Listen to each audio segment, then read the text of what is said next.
So hello everyone, कैसे हैं आप सब। स्वागत करती हूँ आप सभी का आपके अपने यूट्यूब चैनल एजुकेशनल चैनल में। आज की वीडियो में हम पढ़ेंगे मीन मीडियन मोड का पार्ट 7 और इस पार्ट 7 में हम पढ़ेंगे कि ग्रुप्ड डाटा का मीन मीडियन कैसे फाइंड करना है।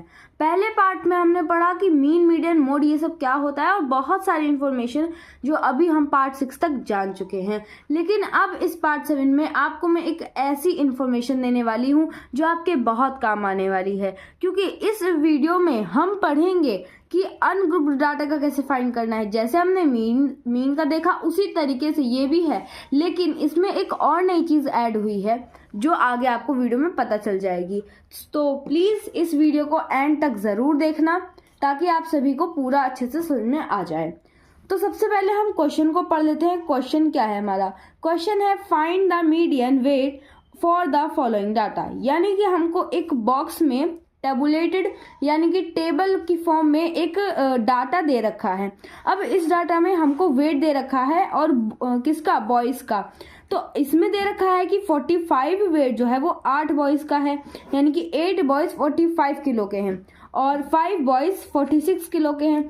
इसी तरीके से हमको ये पूरी इन्फॉर्मेशन दे रखी है। अब हमको क्या करना है?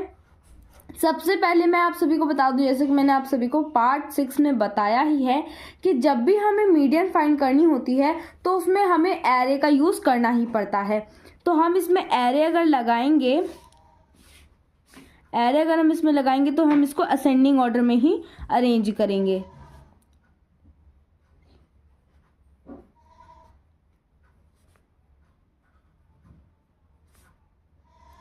और अब अगर हम इसको असेंडिंग ऑर्डर में चेंज करते हैं तो कैसे हो जाएगा? सो यहाँ पर मैंने इस स्केल का यूज़ करके ये पूरी जो टेबल थी, हमें टेबुलेटेड जो डाटा गिवन था उसको हमने असेंडिंग ऑर्डर में चेंज कर लिया है। वैसे तो ये असेंडिंग ऑर्डर में चेंज ही है, लेकिन मान लो कि अगर आपके पास क्या होता है कि असेंडिंग ऑर्डर में वो नहीं आता है, मतलब अनस्क्रैम्बल्ड होता है कि बड़ा आगे आ गया, छोटा पीछे चला गया, ऐसे होता है, तो उस कंडीशन में आपको असेंडिंग ऑर्डर में चेंज करना ही पड़ेगा, एरे का यूज़ करना ही पड़ेगा। अब इसके बाद नेक्स्ट स्टेप हमारा क्या हो जाएगा? इसके बाद हमको एक और टेबल प्रिपेयर करने की ज़रूरत है, तो उसमें हम एक नई चीज़ ऐड करेंगे जिसका नाम होता है कम्युलेटिव फ्रीक्वेंसी। जिस तरीके से जब हम मीन फाइंड कर रहे थे तो उसमें हम क्या कर रहे थे कि SI XI ऐसे करके हम मीन फाइंड कर रहे थे, लेकिन इसमें अब हमको क्या करना है? एक नई चीज़ फाइंड करनी है जिसका नाम है कम्युलेटिव फ्रीक्वेंसी। अब ये कैसे होती है? सबसे पहले हम टेबल को प्रिपेयर सो यहाँ पर आप देख सकते हैं मैंने एक टेबल प्रिपेयर कर ली है। इसमें मैंने सभी का डिस्ट्रीब्यूशन कर दिया है। इसको आप कह सकते हैं फ्रीक्वेंसी डिस्ट्रीब्यूशन टेबल, ठीक है। इसमें हमने क्या करा है? अलग अलग बॉक्स बना दिए हैं। सो पहला बॉक्स है हमारा वेट इन केजी और ये है हमारा XI, वही है वेरिएबल, इसको डिनोट करने के लिए हमने XI रखा है। ये हमारी फ्रीक्वेंसी, इसको डिनोट करने के लिए हमने FI का यूज़ करा है। लास्ट वाला है हमारा कम्युलेटिव फ्रीक्वेंसी जो एक न्यू है। तो चलो सबसे पहले इन दोनों बॉक्सेस को फिल कर लेते हैं।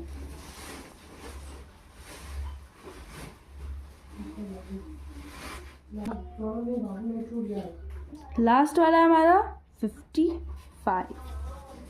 सो यहाँ पर हमारा पहला बॉक्स फिल हो चुका है। इसमें हमने क्या करा है? जो वेट हमें गिवन है हमने वो सारा फिल करा है। अब हमें नंबर ऑफ बॉयज़ फिल करने हैं।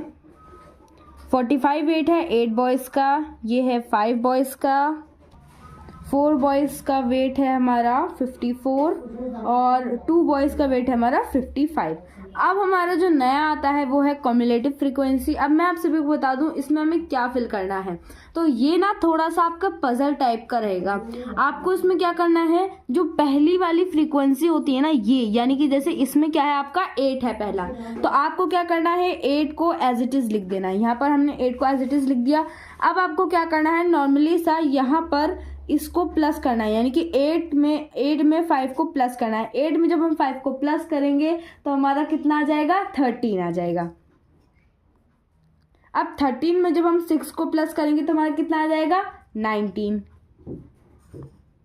इसी तरीके से आपको इस सारे को भी प्लस कर देना है। ये लास्ट में हो जाएगा आपका 39 + 2 41। सो यहाँ पर आप सभी को समझ में आ गया होगा कि हमें कम्युलेटिव फ्रीक्वेंसी में क्या फिल करना है और ये कैसे होती है। तो मैं आप सभी को एक और बात बता दूं, जो पहली वाली हमारी जो यूनिट होती है, पहली वाली जो फ्रीक्वेंसी होती है, उसको हम एज इट इज ही लिख देते हैं, लेकिन जो हम दूसरी फिल कर दे हैं यहाँ पर, तो इसको हमें क्या करना पड़ता है, इसकी और इसका प्लस करना पड़ता है, यानी कि सम करना पड़ता है, फिर हम यहाँ पर लिख देते हैं इसको। ठीक है, इसी तरीके से फिर इसका और इसका सम करते हैं, फिर यहाँ लिखते हैं, इसका और इसका सम करते हैं, ऐसे करके हमारा पूरा जिगजैग में चलता रहेगा और इसी तरीके से एंड में हमारे यहाँ पर ये आ जाएगा। अब हमें क्या करना है, यहाँ पर हम एक और लाइन ड्रॉ कर लेंगे, क्योंकि अब हमें अपना इसमें एन भी फाइंड करना है।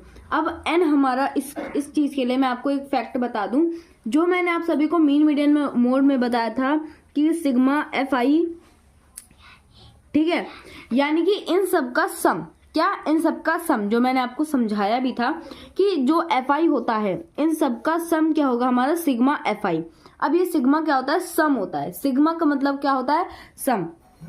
अब यहाँ पर हम अगर इसका सम करें तो हमको टाइम लगेगा, लेकिन अगर मैं आप सभी को एक फैक्ट बता दूं जिसकी वजह से आपको इसको बिल्कुल भी प्लस करने की कोई ज़रूरत ही नहीं पड़ेगी, तो कैसा रहेगा, देखो यहाँ पर मैं आप सभी को बताना चाहूँगी कि ये जो हमने कम्युलेटिव फ्रीक्वेंसी फाइंड करी है, अब इसकी जो लास्ट वाली ये है ना फ्रीक्वेंसी, कम्युलेटिव फ्रीक्वेंसी, ये लास्ट वाली जो है, ये और ये sigma F I x I, sorry sigma F I, ये दोनों ही सेम रहेंगे। अगर आप इनको ऐड करके भी देख लेंगे तो भी ये दोनों आपके सेम ही रहेंगे। देखो अभी मैं आपको एक ऐड करके दिखाती हूँ। जैसे यहाँ पर हमारे पास है कि 8 + 5, सो 8 + 5 आपका कितना हो जाएगा, 13 हो जाएगा।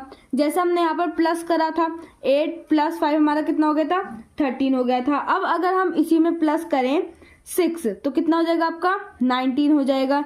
अब प्लस आपका 9 कितना हो गया आपका, 28। इसी तरीके से देखो यहाँ पर ये आपको गिवन है। एट द लास्ट क्या होता है हमारा, ये वाली जो यूनिट आती है हमारी, ये और ये सेम है, तो इस वजह से आप अगर चाहें चेक करने के लिए तो आप इसको प्लस करके कर सकते हैं। लेकिन अगर मान लिया कि आपकी कैलकुलेशन जो है वो गलत आ रही है, तो आपको ये वाला सम और इसका लास्ट वाली डिजिट आपको देखनी है, ताकि पता चले कि आपने कैलकुलेशन सही करी है या फिर सही नहीं करी। ठीक है, तो यहाँ पर हम डायरेक्ट लिख देंगे 41।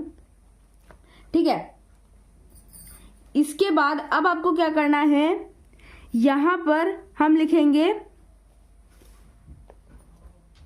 n = सिग्मा एफ आई,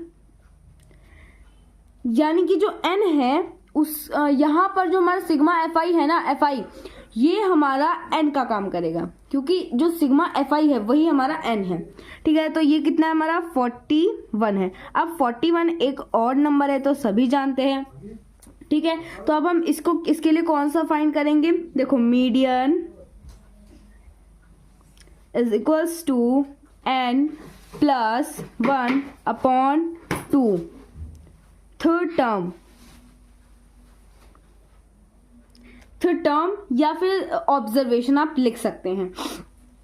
ठीक है, अब इसके बाद आपको क्या करना है, n की वैल्यू कितनी है आपकी 41 + 1 अपॉन में आपका कितना हो जाएगा 2। अब इसके बाद इसको हम ब्रैकेट में फिर से कर देंगे, ये हो जाएगा थर्ड टर्म। यहाँ पर 41 + 1 करेंगे तो हमारा कितना हो जाएगा 42/2 थर्ड टर्म।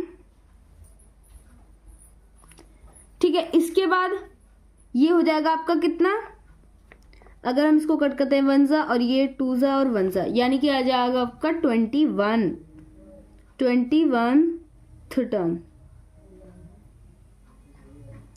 अब आप सोचिए कि इसमें तो 21 टर्म्स हैं ही नहीं, तो अब हम कैसे करेंगे। देखो ये जो 21 आपकी टर्म आई है, मैं आपको पहले से समझाती हूँ।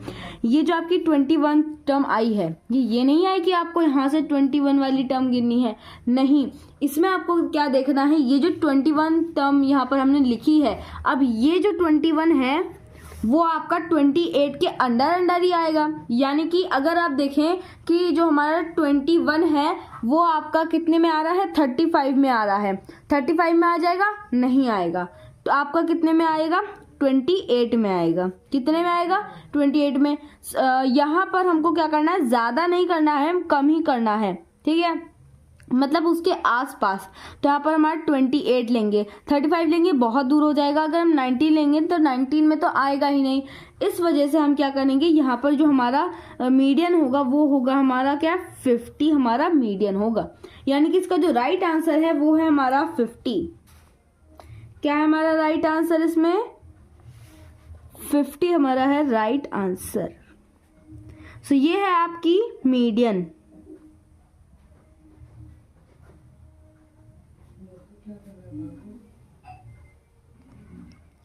सो आई होप आप सभी को ये वीडियो पसंद आई होगी और आप सभी को पता भी चल गया होगा कि हमें अगर ग्रुप्ड डाटा का मीडियन फाइंड करना हो तो कैसे फाइंड करेंगे। मिलते हैं एक नेक्स्ट पार्ट में नए वीडियो के साथ।